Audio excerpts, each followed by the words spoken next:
afternoon, TGI Friday. It is it's not the first Friday of the new year because New Year's fell on a Friday, but it is more than likely for most of us the first full business week of the year. And so welcome to 2021. As we kick off Tea with Ann Marie, I have my good friend, special guest, executive coach extraordinaire, Miss Barbara Perino. Hi, Barbara. Hi. Thank you for having me on. You're welcome. So welcome to Tea with Ann Marie, where I am spilling the tea, and we're going to be spilling the tea on business, politics, and current events, community news, and more. So do you have your tea ready, Barbara? I have always my tea. I usually make it about 11 in the morning, and it's green tea, matcha Japanese tea with elderberry syrup in it, which is really good to keep your immune system up, which helps with COVID right now. So absolutely. Yeah. So I'm actually having in my Cannabiziac cup, of course, I'm having tea as well. And today's tea is the Very Berry green tea. And thanks to Miss Gloria Sharif, shout out to her for sending me these wonderful teas that have these inspirational quotes. So today's quote as we open up is, "Don't count the days, make the days count." So I want to leave that word of inspiration with you guys. Don't count the days, make the days count. And that is so important because I think as we were counting the days down of 2020, which all of us could not wait to just be like, can 2020 be over already? We're certainly counting the days, but in 2021, and every day forward, it's an opportunity for us to make that day count. It's an opportunity for us to make it a great day on purpose and with purpose. So, Barbara, I think you do a phenomenal job of making sure professionals that you coach make their days and minutes and time really count and that they spend it in the best ways possible. You've been my executive coach for, has it been 3 years now? It's almost, I think it's been 2 years and we're going into our third year. We're going into our third year. Yeah. We are unbelievable. Yes, and you've been phenomenal, but I've known you so much longer than that. I think we met shortly after starting my business. I was doing some networking events and you attended some, and we met through the Business Development Board and so many other amazing organizations here in Palm Beach County. But I want you to formally introduce yourself and tell my listeners about who you are, your background, and the amazing work that you do. Okay, thank you, Ann Marie. Yeah, I love working with Ann Marie. She is everybody has a gift. We're all created here on earth with a purpose and a gift. And your gift is as a true leader Ann Marie has a gift of seeing opportunity all the time. And not many people have that, in the sense that you see something and you want to do something with it that'll improve others' lives and also your clients especially. So I've been coaching this is going on my 17th year. And I actually am formally trained. That was a big deal for me, is to have to walk the talk. So I have to have about 40 hours of continuing ed every 3 years to keep my designation with the International Coaching Federation. And I went to a very, very quality international coaching school, face-to-face training schools based in California. I'm a native Californian. I've lived in Florida since 1996. And I came out of corporate America. I moved to Florida to open up a region. I was a regional vice president. And so I have a strong sales background, which has served me as a coach, because a lot of coaches are trained to coach people, but they're not good at marketing themselves. And they're afraid to ask for the business. They're afraid to ask for what they're worth in value. And I know that you never can just sit back on your laurels and you have 1 or 2 good clients and think, oh, things are great. So before I stopped this, I actually was coaching inside of a construction company until COVID hit last March. And I was coaching 6 mid-level managers for 6 months. And great assignment. I chose how many hours I wanted to be in there. And I was making good money. They called me up on the 13th of March and said, coaching stopping because we don't know what's going to happen. And so I could sit back and say, oh my God, I've lost that business, right? Oh my, no, you have to continue on and be okay. And I step back a minute and learn some lessons. So yeah, so I love what I do. And then I also have a corporate wellness company where we go inside of companies and help keep employees healthy, mainly around managing stress, which is a big deal right now. So.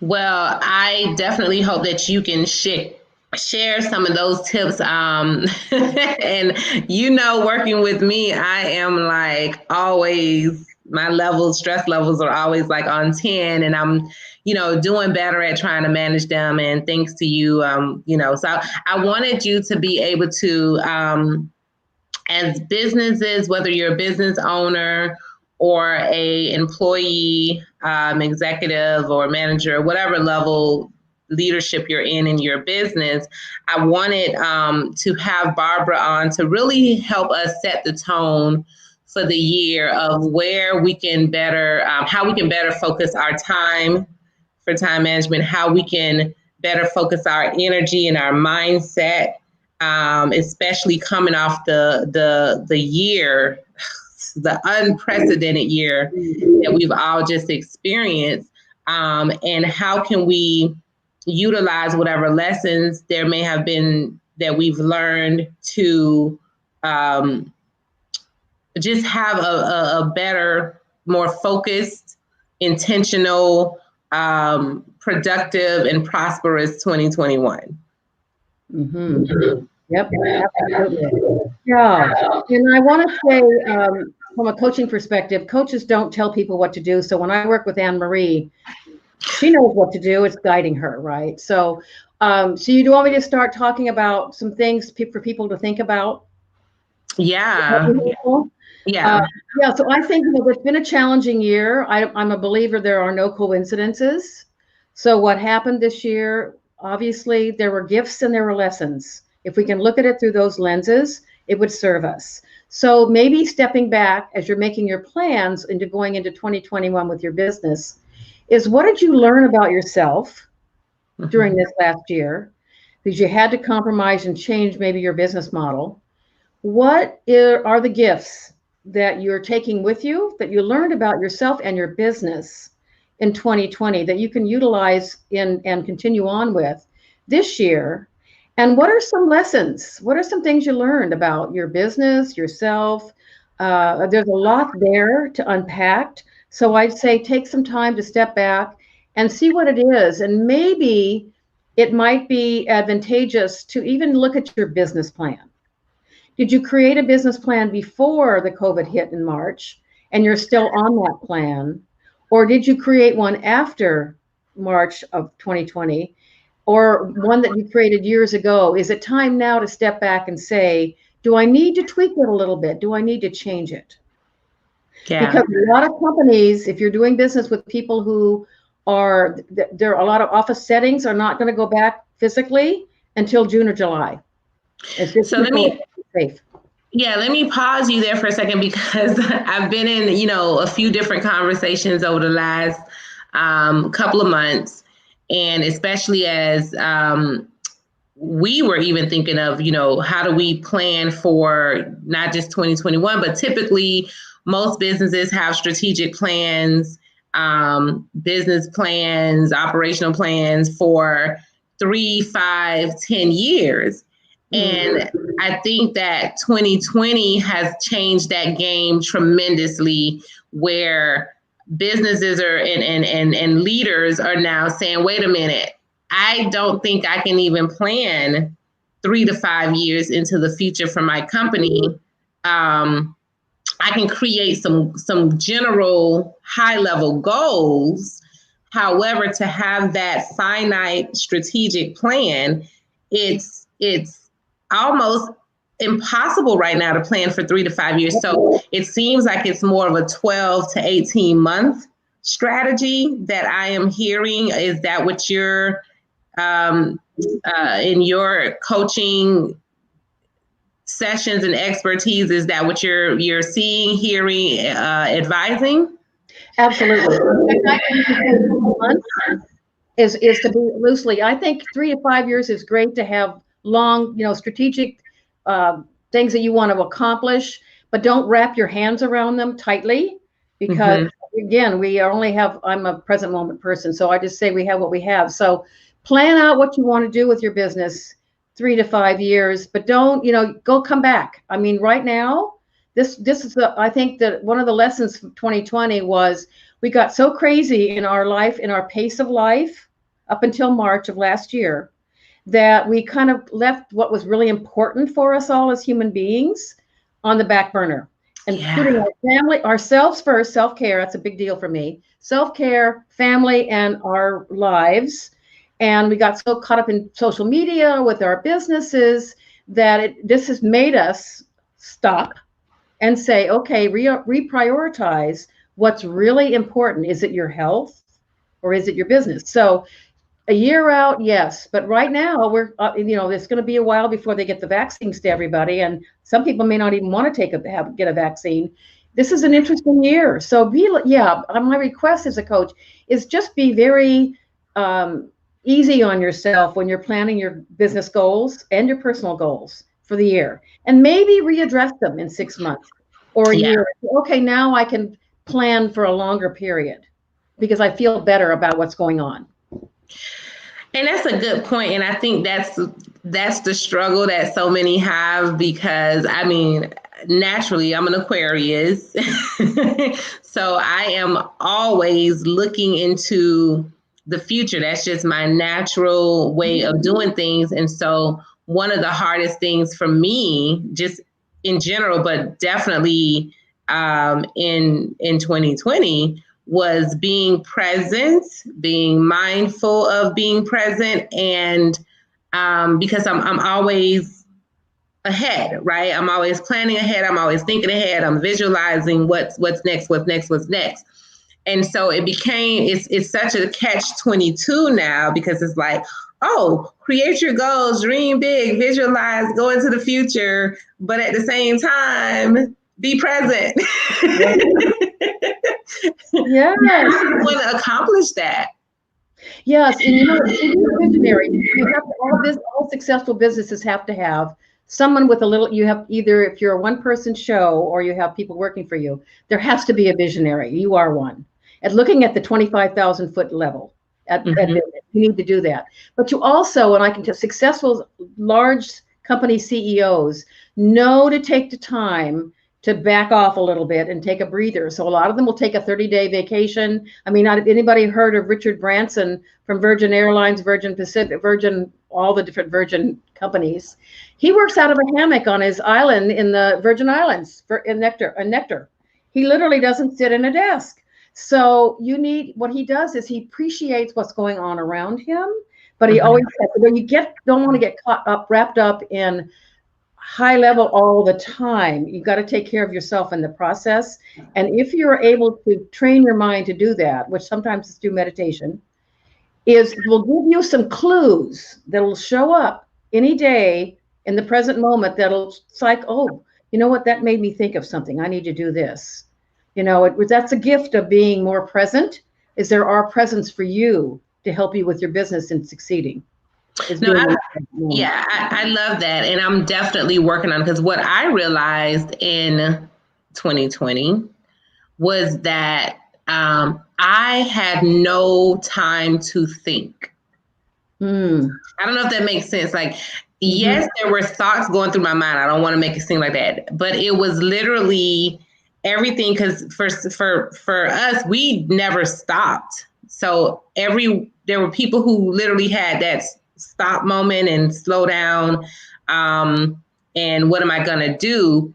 We didn't have that, because we had clients that we were doing crisis communications for. And so us having to literally work around the clock, especially those first couple of months of COVID shutting everything down, we were working around the clock to keep the community informed of what was happening with the pandemic, what was happening with the shutdowns and all of that. So there was no pause for the entire year for myself and my team. And so what I realized by the end of the year, when it came time for me to even try to think strategically, about the next steps, the next moves, I had not really had time to just pause and think anything through, think about strategy, think about just, it was like the only thing I could think about was what do we have to get done now? What do we have to get done now? Okay, we got that done. Let's move on to the next one. And that is literally how my life has been.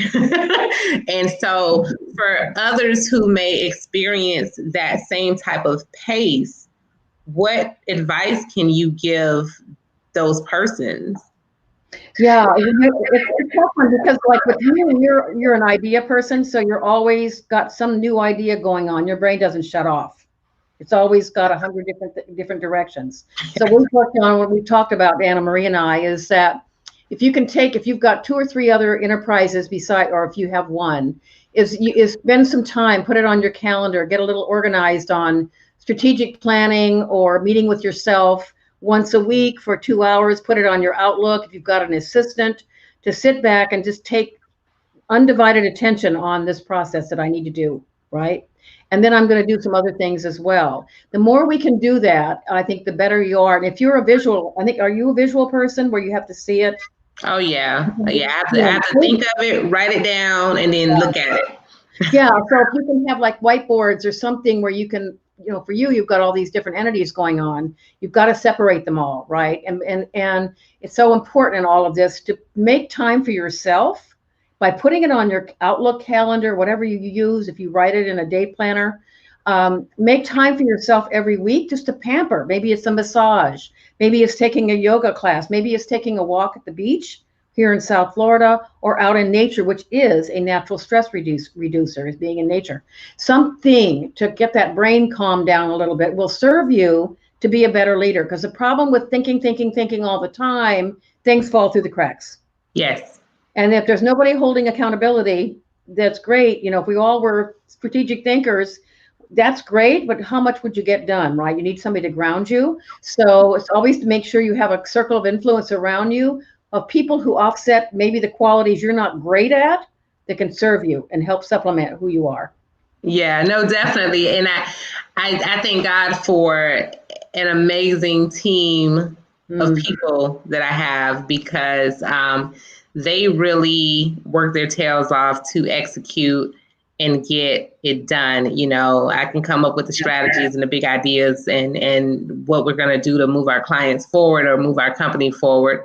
But definitely the team that I have comes up with the amazing, they do the amazing work to really execute and get it done. And also keep me grounded in a way where they're able to sometimes just kind of tap me on the shoulder like, that sounds great, but we need to do that right now. Yeah. Well, it's interesting. The one thing that I've noticed over the years in my life, in business, in coaching, and in working in corporate America is, and I learned this through coaching, because anybody who's watching this and you're working with customers or clients going into this new year and you're trying to figure out how to get better at being successful and all, is always, you want to practice learning how to listen. And listening to understand, not to react or respond. So what that means is before you jump in, so many business people make this mistake. They jump in, somebody's going to hire them, want to talk about, and they immediately go into what all they can offer. This is what I can do for you. How do you even know what your client needs if you haven't asked the question?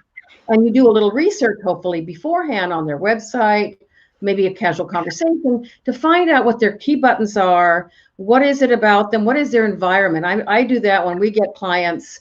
I go on to see what kind of environment I'm going into. Is it very to the book and everything is, in place and cold, or is it they're enjoying life and they're having fun and it's just a lot of success, but younger generation sees the importance of that. So make sure that you learn to start asking open-ended questions this year. What do you need to know about your client? What do you see? What's going on with them in this pandemic right now? How's it impacted them? Listen, especially if you've got a service that you can provide them that would help them with all of this? Is what's going on? Where do they see themselves after everybody goes back into an office setting or the environment? What could I do differently? Be okay with asking that question.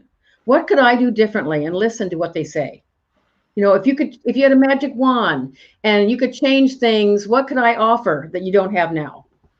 I love that. Yeah, listening is so critical. And I think there are businesses and professionals out there that are so eager and ready to sell. Oh, yes. And don't ask the questions. Don't like really listen to. I mean, I had a client that I onboarded yesterday, a new client. We're doing, he's launching a new company and we're doing the branding and website and everything. And I really just took probably a good hour and a half. I had already had a couple of conversations leading up to our formal onboarding meeting, but really just listening to him and understanding where he is in the process of everything, where he wants to go, his why. And that was important for a couple of reasons. A, to be able to develop the right strategy. B, better understand him as a person and a leader of this company he's forming. And C, when it comes down to really developing content for him, for his materials and website and everything, it was being able to hear and understand his story, his why, and to now incorporate that into the services that he's going to provide, his offerings. And I think that's so important for us to not only listen to others, but again, that time of thinking, which I've had and strategizing for ourselves and our businesses. I was saying this to one of my newest leaders in the company in our meeting earlier this week, that I've always been about trying to create the best experience for our clients.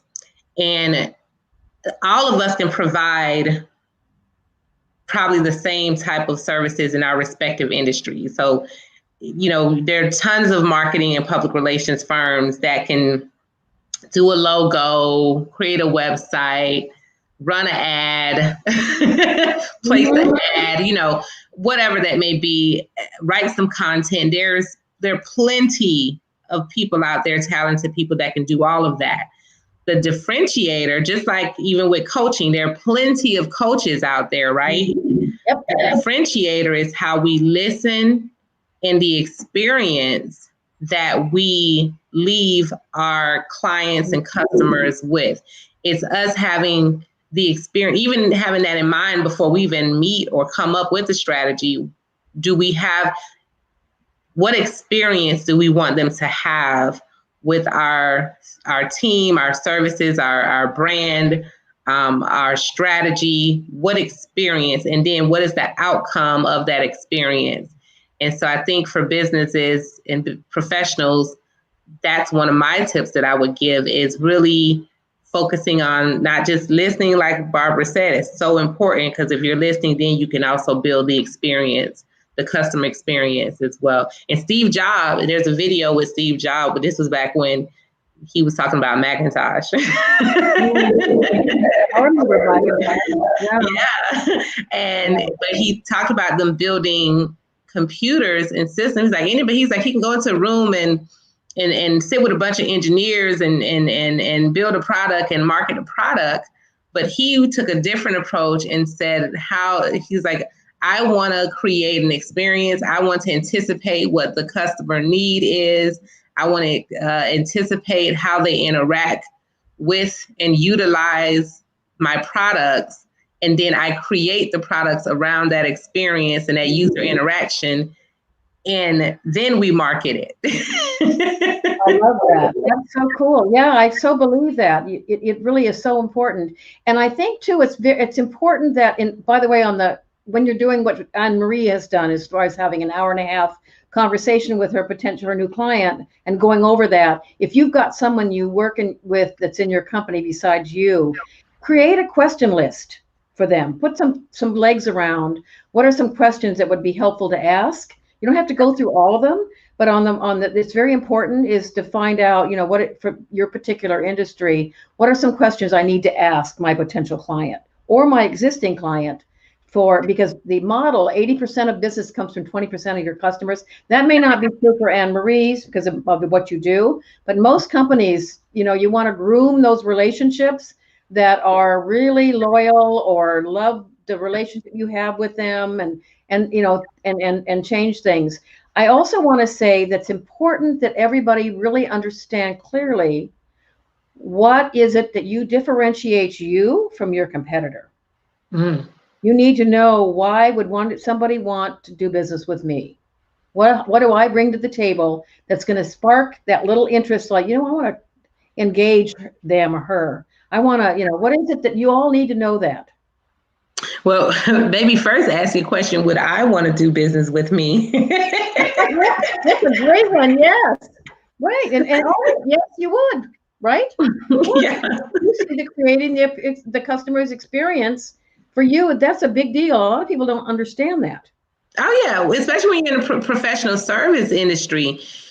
It's so important because your business it relies on relationships. It relies on experience. It relies on customer service because you're not giving somebody a tangible product that they can try and then say, yeah, I didn't like it. I won't buy it again. I won't recommend it. Your professional services, the goal is that you're going to retain your customer for the long term, and that they can't do without you. They don't want to replace you. That's the goal. Just like a product, you don't want to be able. I'm a brand loyal type person. So if I really like the brand, if I enjoy my experience with it, I am more than likely going to continue to purchase that brand. So same thing in a professional service. If you give your customer great service, deliver on what you promised, or even over deliver, they're going to be just as loyal to your brand as they are to a product brand. So absolutely, you have to find those differentiators. Absolutely. Find out, why did you even get in the business in the first place? Hopefully it's for something that you loved and saw a value, right? They say people that make the money are the ones selling the shovels instead of the gold, for the gold. It's the shovels that are people that are going to make the money, the ones that came up with something that's a little different. And there's going to be huge opportunity coming into this new year from COVID. I mean, there's a new way of doing work. We know these big box stores are gone, and the whole shopping experience gone online or a different environment, how the whole restaurant, all of that shifted. And companies, if you're all in anybody South Florida, a lot of companies from California and New York are moving to South Florida. So there's going to be huge opportunity in all different areas of business with those companies that have decided to move here if you live in Florida. And again, just what is it that, is there something unique that you've always wanted to do, or you want to add it to your existing services because of what we've been going through over the last year that would be beneficial to your client? No, I agree. And I think some things for people to watch, especially here in South Florida, real estate market, when you have corporate execs moving here, buying mansions here, that definitely is a strong sign that one of two things could possibly happen. They could potentially relocate their business headquarters here. Or they could expand their businesses and create second headquarters or second corporate offices here in their now backyard. And so we've seen a lot of that daily. I'm looking at The Real Deal, the South Florida Business Journal, and several other publications. And so for those who are listening, great publications for you to check out. And if you watch the real estate market and who's moving here, who's buying what, that will also be an indicator of where the business opportunities are lining up for South Florida in particular. They're moving here because of the taxes and our climate. And it's the gateway to the Latin American and the Caribbean island business. right? Absolutely. Opportunities. So another thing, I think there's a couple of things. One is it's important that people embrace technology. Mm-hmm. If you hate that and resist it, don't be the, our highest and best use. I came out of the mortgage industry. Is not necessarily technology isn't your strength, then find somebody. Either you hire someone or you have somebody that's in your circle of influence that can help you with that. But you got to embrace it because it's not going to go away, and it helps become more efficient with the way we do our business, and can streamline some things. So and including social media, which is there too. Young generation, that's how they communicate. No, I agree with that. And what I'll add to that is, especially for my small business owners, get, out. So there are things that we should definitely be outsourcing as small business owners. And I know sometimes some business owners think, oh, I don't have the budget for that, but some of it's a necessity. So of course you should already be outsourcing your accounting and your legal. If you're hiring folks, which I hope you've grown your business to the point where you are, get you a legit HR consultant that you can outsource to. I have an amazing consultant out of Broward, and she employee handbooks, contracts, everything, hiring letters, termination letters, whatever it needs to be done. She has developed all of that for us, and we call on her for, and then she also sends us updates constantly of what's happening with COVID as it relates to employment laws and things like that. But an IT person is an IT consultant and agency is equally as important for so many reasons, whether it's keeping your systems up to date, keeping them secure, but also recommending, like my guy who we use, and shout out to Invisio, with Kevin Michaels, the principal there. He also recommends technology that's going to help us make our business operations more efficient, more turnkey. Or there were some services that I wanted to expand on or build upon within our service lines. And he was able to recommend different software and platforms that were out there for us to check out. And we end up implementing 3 of his recommendations, two in the Mosaic Group and 1 in Cannabiziac. So having a IT professional and consultant, if you're not familiar with what the latest technology is going to be, and for your business, and the ones that are going to make you more efficient or make your operations more turnkey, or even automation. There's so many tools out there right now to help you automate your business. I can't even keep up with all of it, Barbara, but you can automate everything from, they have what they call these automation tools that creates these workflows, or marketing automation, which is not a new thing. Marketing automation started at least a good almost 10 years ago, but it really has taken on a life of its own over the past years with all of the different technologies and apps and platforms. So you can literally go from your CRM to a customer lead, incorporate your social media, incorporate email marketing, text messages, all types of calendar invites, meeting scheduling. All of this can be all the way to your billing and invoicing can be created in a workflow and automated. Yeah, that's so important, Ann Marie. And there's so many, and you can find out what you can afford. And then if you have a low budget, is there somebody you can have a relationship where they'll do something for you and you can reciprocate by doing something for them that you're good at, and or even family members. I mean, we in my wellness business, my partner and I, her niece is in college. She's like, they're techie experts. We do a lot of stuff on Zoom, and she edits all of our videos for her. We pay her, we actually pay her we pay her $35 an hour. She's a college student and she loves it. And so you can just be resourceful. Or even if you're hiring people, you look for interns. Yes. Interns, it's a good way of saving money. Colleges, there are a lot of colleges around wherever you are that will go to the school and find out that you're trying to hire one, give them the reason or retired people who come back and are just looking for somebody to keep them busy, and they're not necessarily looking for a lot of money. Listen, interns are great. I actually, last year we had a young lady who interned with us. She interned starting, I think, in March, just doing some part-time work. I had never met her in person. July, we brought her on full-time. We had another young lady who interned with us in May. Actually, she had started, she shadowed me when she was in high school. Her last year in high school, she shadowed me. So this was like 2 years ago. And then she came back and interned with us, or about a year and a half ago. And then she came back and interned with us starting in May.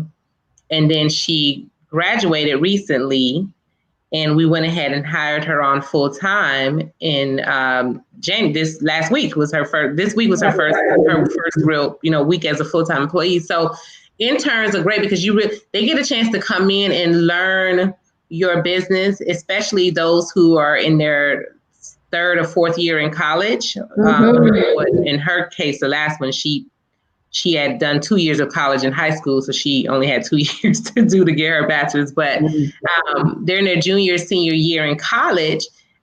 They're great opportunities for them to come and also to learn what it is that you do, your organization does, and then showcase their skill sets. And then when the need arises, they're right there, and they already have gelled with your team.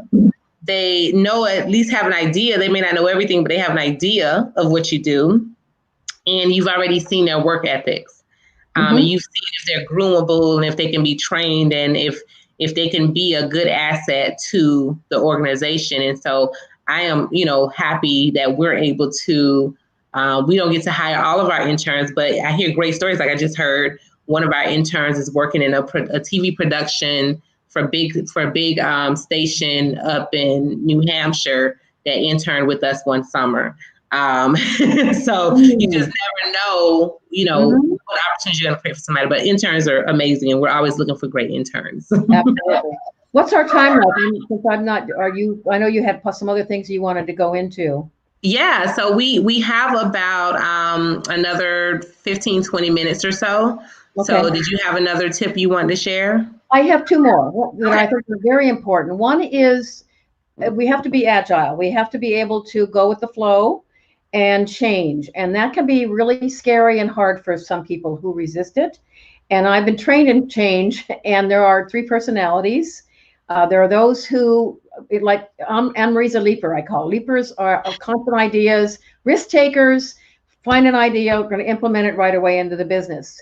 Majority of American society is called bridge builders. And bridge builders are people who need to marinate. They need to see 360 degrees. How's this going to impact me? What's this change going to mean? What's it going to do? They typically go with the majority of whatever happens, but they are okay. But they need to they ask questions, may not come back to you till tomorrow or next week, but I need to know why and what, right? And then you have a handful that are I call traditionalists, and they are literally resist any kind of change at all. And if you've got anybody, they're the ones that you want to put in charge of quality control, because they're really good at dotting the I's and crossing the T's. But you have to find a way of having a conversation with them about why it's so hard, and we're going to do this. So how can I help you make sure you're okay with what we're doing? So that's one thing. And the other thing is communicate. So if you have staff, make sure you are letting them know what they need to know every week.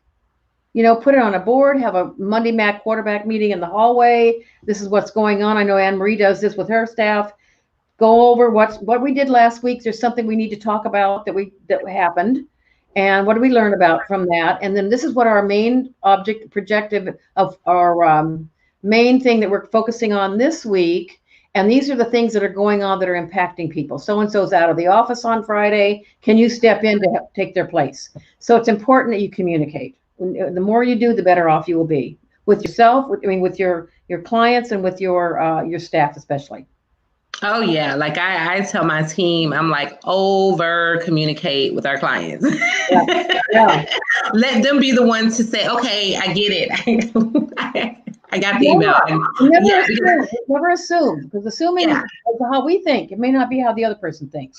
Exactly, because some clients like we have a client, bless his heart, that's like, we're like, okay, we're gonna have our standing meeting with you every week, and he's like, well, I that's great, but I want to check in every couple of days. Like, I don't want to just wait till once a week. And then we have clients who's like, oh, every 2 weeks is good. We can communicate via email in between. But so I tell my team, like, at the end of the day, I want every client to feel like they're the only one. Yep. And so if that's the way that client likes to be communicated with, then that's what we're going to do. But even internally, you're right, like having those, especially for those who are working remotely, like our team has been working pretty much remotely since March. We're just slowly doing a staggered return to office, starting this week. Like we're in not all of us at one time, but we're doing a staggered approach back into the office.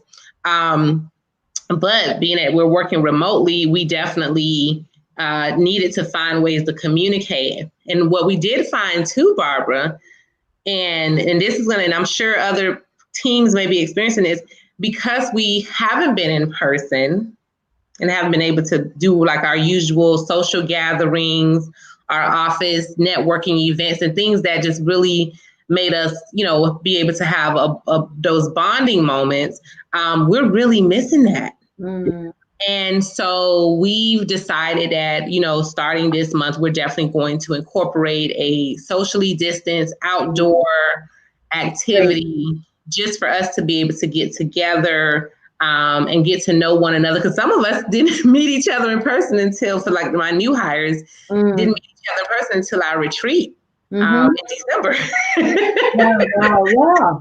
And that, if you're a social person, that can be really hard. Those who've had to work from home. Yeah. It's very hard for them. That's my life partner, Mark, he's a social animal. He can't be here all day long. I'm all right with it. He is not. He has to be out. He has to be out seeing people. It's just really hard. So, yeah.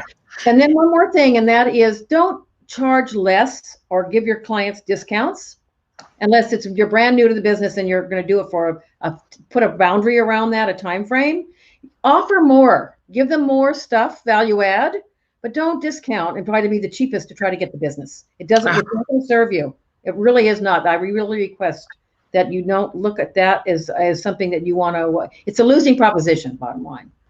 Well, it doesn't serve you, and it doesn't serve the marketplace. No. When people, that's one of my biggest pet peeve is when my folks in my industry try to be like so lowball, and it just cuts everybody else. It just cuts the marketplace deeply, because now because everybody have different operating costs. I have tremendous amount of overhead. Someone else may not. I have several employees, offices, and insurances, et cetera, et cetera. Someone else may not, but I still try to remain competitive with my pricing. And one of the things I recommend that I've done over the years, if you guys don't subscribe to the South Florida Business Journal, great publication. And if you're in another part of the country, there are business journals across the country. So subscribe to your local business journal. But they have this great book that comes out every year at the end of the year called the Book of Lists. And what I love about the Book of Lists is you're able to see every industry, who the top companies are, how they rank, and even sometimes they have in there the average fees that they may charge for their services. Depending on the type of business. So I think under public relations, it'll show what their average billable fees are, what the range is. This helps me also set my pricing, because I can look and see what my competitors are doing. I can see what their price marks are, not very specific, but at least a general idea to say, okay, am I being competitive with my competitors and the clients that we have? Because when a client comes to me and say, oh, this is too much, I can say, oh, wait a minute, let me go to page 76 of the Book of Lists and show you what other firms are charging. So you can see that we're not overpricing you. We're competitive with the marketplace, and we're just as great and amazing as these agencies, even though we may not be in here because you have to disclose all your stuff. But so I agree. Do not underprice yourself. Don't undercut yourself. If you know your value, and like Barbara said, bring more value to your clients, which is also part of that experience that we talked about before. It's also part of listening. Listen to the client. How can you be more of an asset to them? What additional services can you provide? What additional experience can you offer them? That's going to make you worth more than you've charged at the end of the day. So I agree. That part. Yep. Yeah. So this was an amazing segment on spilling tea on business. I have to spill the tea on some politics, and I will put the disclaimer out there that, these are personal opinions. If Barbara chooses to participate, these are personal opinions. It's not a reflection of our business enterprises or anyone that we represent. So, but to start with politics, I will say, again, for those who did vote to elect me, thank you so much for supporting me in the November election. I will be swearing in and taking my oath of office on January 28th at 5:30. More details to come. I'm not sure if it's going to be virtual, in person. I don't have those details yet, but as soon as I have those details, I will share it with everyone. And again, it's for the Palm Beach Soil and Water Conservation District seat 2. I'm super excited. So many amazing things that I'm going to be doing and keeping you guys informed. So more to come with that. Ooh, but what a week we have had to start off 2021 in politics. First of all, shout out to everyone in Georgia that came out and voted. Shout out to my girl, Stacey Abrams. I don't know her personally, but I feel like she's my girl for all the work she has done to build that groundswell in Georgia. That is not an easy feat to take on. And you're taking on establishment, like a systemic politics that's been in place for decades and decades and decades and decades. And to be able to flip Georgia blue in the Senate, I can't even. I mean, I was up on pins and needles Tuesday night. I woke up the next morning like, okay, what's happening now? So I'm super happy about what happened in Georgia, because I think that there's so much work ahead for this new Congress, for the new administration, and we haven't even, they have their work cut out. I'll just say that. Yeah, I don't know if you want to chime in on that, Barbara. Yeah, I think it's not going to be an easy thing. I think it's a breath of fresh air.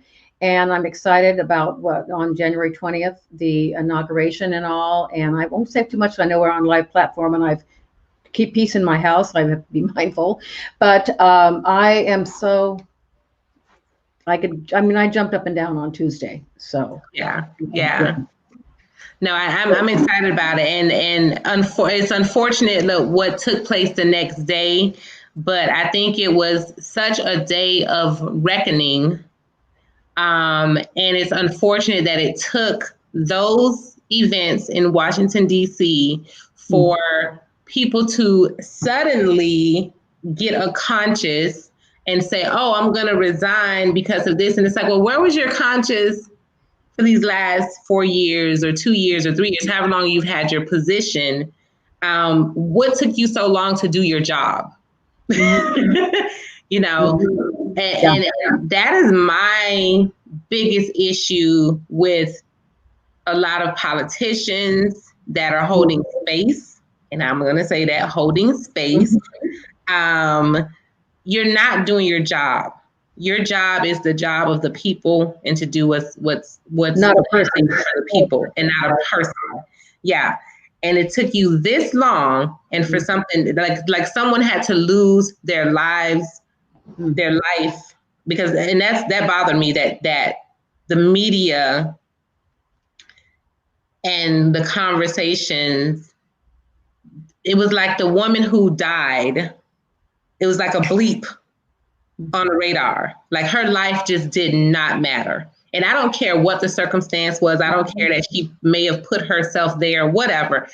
Her life should matter. And it shouldn't have happened to begin with. She should not have been able to, should not have been in that position, been able to be in that position to have her life taken. And so, I'm happy that we're able to move forward. I can't wait for January 20th to come. But I really want those who, self-included, elected by the people, to do the work and the will of the people. And I know we can't please everyone and we can't make everyone happy. And sometimes we are put in very difficult situations as leaders. But I just think that what we've seen happen over the last 4 years did not have to happen the way it has happened. It was just people having, I had a professor that he called it chicken shit management. So we've had chicken shit leadership. Yeah. Yeah. So I'm excited about the inauguration. We were gonna go up, and we got the announcement they weren't giving out any tickets. So any inauguration tickets. So I don't think we're gonna go. And then depending on how the climate is. Yeah. I think it's probably not a great idea right now. So yeah. So that was because like right after the election night, as soon as we knew that Biden was confirmed, as far as in November, we went ahead and booked flights and hotels and everything. But we'll see what happens. But either way, I really hope that everyone in America can watch the inauguration. I think the way that the National Democratic Party had done the convention virtually was amazing. And I think if they can do something similar like that with the inauguration, that would just be a great upliftment for people and just good energy, good vibes to put out in the atmosphere. Absolutely. Yeah. Absolutely. And then we have, so yesterday, our governor decided to use, or was it yesterday? I guess it was yesterday. He decided to use that moment as an opportunity to try to further enforce his law on rioting. Thank goodness he did remove the piece to further enforce the Stand Your Ground, which is already a horrible law in the state of Florida and other places. But, there's definitely a difference between protesters and rioters. Mm-hmm. But I also think that you have to be very careful with these laws that can be where you can use force and literally kill people under the assumption that they're a rioter versus a protester. Yeah. And I think I was a little taken aback because even a woman who got killed in DC, like, did she have to die? Did she have to get shot? I don't know. Was she that close to harming someone to shoot and kill her? So I'm a little taken aback about the push for this law in Florida, and we definitely have to watch that and really, as a people, stand up against that in this upcoming legislative session. Mm-hmm. So those are some of the there's so many other hot button stories. The police chief in DC decided to resign. Good. He should have been fired and charged. I don't know what that was that happened when it comes to law enforcement. And come to find out, Barbara, I don't know if you saw this part where he was offered help from the FBI as well as other agencies and basically denied it initially. Yeah. So were you Shocking. shocking? Yeah. So it's like, were you a part of this plan to just wreak havoc on the Capitol? Yeah. And put senators and representatives in danger and the vice president in danger? That lot of repercussions happening here now. So yeah. So it'll be interesting to see how this all plays out. I know everybody's talking really tough. Oh, those who did this and did that are going to be prosecuted to the fullest extent of the law. I really want to see how that plays out. And I just, it's yet to come. And then lastly, President Trump's speech yesterday, which he still didn't officially concede. And then he basically said at the end, this is just the beginning. What does that mean exactly? Yeah. No change. So I was like, okay, so I think everything he had read up until that point, somebody wrote for him. And then he added his own little twist at it. Oh, yeah, it was like, wait for it. Ah, there it is. Oh my. Yeah. So Barbara, are there any community happenings that that our audience should be aware of, or any last tips that you want, any last golden nuggets advice that you want to leave with our listeners? You know what? I think that if you, depending on where people are in their business model, if they aren't in business development, is a big part of it. Is make sure you're out there networking. Yes, it has changed because we're now all remote. I mean, everything's more for the most part online. Is make sure that you do that. And if it's not a strong point, who again can you have in your favor to get out there and market yourself? Is it on these social media platforms? Or is it writing newsletters? What is something that keeps your name and your presence in front of people? LinkedIn I love because it's very business centric. It's and a lot of people, they say between the hours of 5 and 7 at night, LinkedIn is where leaders get on, the head people of the companies get on and use it for recruiting people, for, what's going on, writing yourself white papers, articles on your areas of expertise. You need to find something to keep, especially if you're working remotely now, you've got to keep your presence somehow and figure that out. And that's what on my wellness, which is most of my business right now, is corporate wellness, is we send something every 2 weeks, a newsletter. We'll send a new workshop that we created that would be helpful. We let people know by sending mass emails out, depending on who your client base is. Think of something to be creative, and you need to do it all the time. No, I love that. And I will add that there is a new platform that's been out since May, but it's become very popular if you have an iPhone, which is called Clubhouse. If anybody needs an invite to Clubhouse, I have a few that I can send. But if you have an iPhone, there's Clubhouse. Clubhouse is like this platform where you're able to join different rooms and different conversations. It's just your photo, but it's your voice, and it's one of the best networking social media tools in recent years. I'll just put it out there. LinkedIn is great, but this is one where you're actually able to have live conversations with people from around the world with like-minded interests, industries, and it's like many conferences and many talks happening all over the place, but you're getting to connect, especially now before they figure out how to monetize it and make it public. You're getting to connect with people that you would probably have never connected with unless you went to some expensive conference somewhere, and this is like free. Yeah. Why not get in now, right? Probably even looking at buying stock in it, because look at Zoom. As soon as Zoom has been moving around for years, and all of a sudden when the pandemic hit, Zoom stock, I mean, it was outrageous. If I thought, you only knew hindsight, right? When you invested in the company a year before, you'd be a millionaire.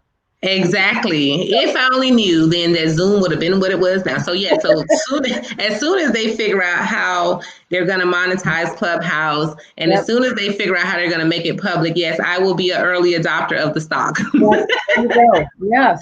Yeah, that's so important. I think small businesses especially, you have to constantly find, what is it I need to do to keep my name out there? What is it I need to do to make sure? And as Ann Marie mentioned before, South Florida Business Journal, it's affordable. It's like $90 a year. Mm-hmm. And you get this wonderful book of lists, which is a great place to look for prospects. And because it's broken down by the top attorneys, real estate, you name it, it's in there. The top, they even like the largest companies in South Florida versus the medium size versus the small, and best places to work, healthiest companies, is just, all of that, top CEOs. It's a great resource. And they also you'll find what's going on in your community, what's happening. And they have them all over the country, Chicago, Orlando. It's, you can find these, and Boston. They're just great. It's a great publication if you're in business of some sort. Absolutely. And I know I need to definitely, I'm a charter member for the South Florida Business Journal's Leadership Trust. And so I know I definitely need to get a little more engaged with the Leadership Trust this year, but it's definitely, it's a membership component where you can join. I don't know the exact fee that it currently is, because I joined like in the early stages about a year ago. But the Leadership Trust allows you to basically be a thought leader in your space. It allows you to also connect with other thought leaders and leaders across the country that's a part of the Business Journal network. So that's something that if you're definitely looking to connect with executives and CEOs around the country, the South Florida Business Journal Leadership Trust is one to be a part of. I'm also a part of Dick Clark's Leadership CEO Roundtable. He's an amazing guy. It's a very small group. He's based in Broward, but we have people from different parts of the area and some other places outside of South Florida that's a part of it. So I agree with Barbara. Like you have to find ways to continue to connect, continue to network, to grow your business. Network or not work. Yeah. Your network determines your net worth. Yeah, I love it. That's great. That's so great. I should say and, not even or, it's and. Yeah. Well, find an organization. I mean, like we're members of the HR local chapter of Human Resources, and we meet by Zoom. And when they had their first social gathering in December, I didn't go. I didn't like the idea that you could take your masks off when you got to where you're going, so I didn't go. But find what works for you. There's bigger organizations. I know Ann Marie's a part of that. Is Business Development Board, which is in Palm Beach County. Greater Fort Lauderdale Alliance is Broward County, and Beacon Council is Miami-Dade. They're tasked, their orgs that they have .org at the end of their name. They're tasked with helping companies stay in their community or bringing companies into the community. Mm-hmm. And I know Kelly Smallridge, I worked with her over the few years back. She's very, very proactive of getting these companies from New York to come in here and set up a presence, the hedge funders, the financial advisors, all these different companies. Beacon Council, I'm not too familiar with the one down in Miami, but I know Broward, Bob Swinton is the CEO of Greater Fort Lauderdale Alliance. There's more land and opportunity for companies to build space in Broward County. And he's been really good about doing that. And the whole point is, again, all business, and it's even worth sometimes even going to a lunch or seeing something online with them. Absolutely. No, I agree. Definitely amazing organizations. Some I'm a part of, some that I'll be joining this year. I was kind of contemplating, okay, where do I want to put my investments this year as far as memberships? And I think that's important for businesses that are out there. Be very intentional, do your research on these organizations and, find out which ones really align with your business goals and the network that you're trying to build and, join them. But it's so important to really join organizations that are going to help elevate you, help elevate your business, your brand. And that you can also be a contributor to, because I think that's the other side of networking that people often miss out is what value are you bringing? How are you adding to a relationship? How are you helping someone else out? It's not just about having your hand out of what someone or what an organization can do for you. It has to be the other way around. So, and a good resource for business is get involved with a nonprofit, because that's, if you say, well, I'm not in the business of doing business with a nonprofit. That's not the point. Number one, giving back is one of the most powerful things for personal growth and personal satisfaction, is serving the less fortunate. That's why we're here. One of our reasons why we're here on earth. But the second thing is every one of these nonprofits have a board. Yes. And they're influential business people on those boards. So those are the people that get to know how involved you are with it. You don't have to pay money, donate money. It's rolling your sleeves up and doing work. Habitat for Humanity, there's so many. And so many of them. And or even getting on the board, influential people. It's a great resource possibly for your business. I agree. I'm on 3 boards. Yeah. Girls for Women, and Planned Parenthood and Nifty, and all are just very rewarding organizations to be a part of, and they all align with my personal mission. So I think that's the other piece. When you have your personal mission and the things that you're passionate about, exactly, you get on those boards that align with you. And when people see your work, people always say, Ann Marie, how did you grow your business? How did you build your brand? I volunteered. I was like the queen of volunteering early on in my career. And that is how I got to know my community. That is how I got to know who the leaders were in the community, what organizations were doing different things. And it helped. And it also just helped establish me as a person that people could call on and turn to and okay, how can she help me navigate this? Because she's out there doing whatever. So it's a great way to network. So I agree. And your alumni associations also a great way to network, joining different types of cultural or sports or different interest groups that you may have for your hobbies. Another great way to network and connect with people. Well, I was a volunteer with the Miami Dolphins when they, not the Dolphins, the Super Bowl. I decided I wanted to help out when the Super Bowl was here, not last time, but the time before. And I had to go through formal training and a background screening. But because of that, I was able to they used me for 2 years. They'd call up and say, hey, would you be interested? And they're doing a run from West Palm to Miami. We need people to staff the different stops along the way to give them water and oranges. And so it's just kind of cool. You're seeing athletes, it was just a fun experience. So find one that you have some passion for you. And that in the nonprofit world, or even helping out, as you say, in these organizations, there's over 5,600, I think, in the state of Florida. Probably more. More so, yeah. And I coach pro bono coaching. That's part of who I am. And right now I work with a company called Stand Beside Them, and it's I'm a former military spouse, so I work with military people who are transitioning to civilian life. And I always have a client who's actually my new one is an active duty Navy person, and who's getting ready to transition this year into civilian life here in Florida. So it's just very much who I am.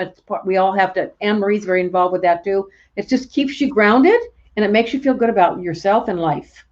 Absolutely. Well, thank you so much, Barbara, for your time today. It's been an amazing hour with you. It's been a little bit over. I hope you don't mind, but lunch now. Well, I do have a quote. You started with a quote. Yes, please. If you work by yourself, I encourage you to look at getting some affirmation calendars to put up around you, things that make you feel good about yourself. And I use the word, I have my clients go through a litany of I am words. I am smart. I am beautiful. I am independent. Whatever it is, helps your self-esteem and believing in yourself. But this is from Don't Sweat Your Small Stuff. This is my new calendar for the year. And I thought today's was appropriate. Fearful, frantic thinking takes an enormous amount of energy and drains the creativity and the motivation from our lives. So remember that. Fearful, frantic thinking takes an enormous amount of energy and drains the creativity and motivation from our lives. I love that. Thank you for allowing me to be on this morning. I thoroughly enjoyed this. I hope it brought value to people? Oh, tremendous. And everyone who is listening, please share this video. Please subscribe to my YouTube channel. Barbara, I'll share this with you. And please tune in next week. If you're interested in being a guest on Tea with Ann Marie, please inbox me and we will get you set up. If you have a business that you want to tell us about, if you're elected official and you want those to know what initiatives you're working on within your respective area, just inbox me and we'll get you on a show. So thanks again for tuning in. Thank you, Barbara. This has been so amazing. I love you to pieces. Me too. Thank you, everybody. Have a beautiful weekend, a blessed weekend. Have a beautiful day, a beautiful weekend, everyone, and tune in next Friday at noon. Thank you.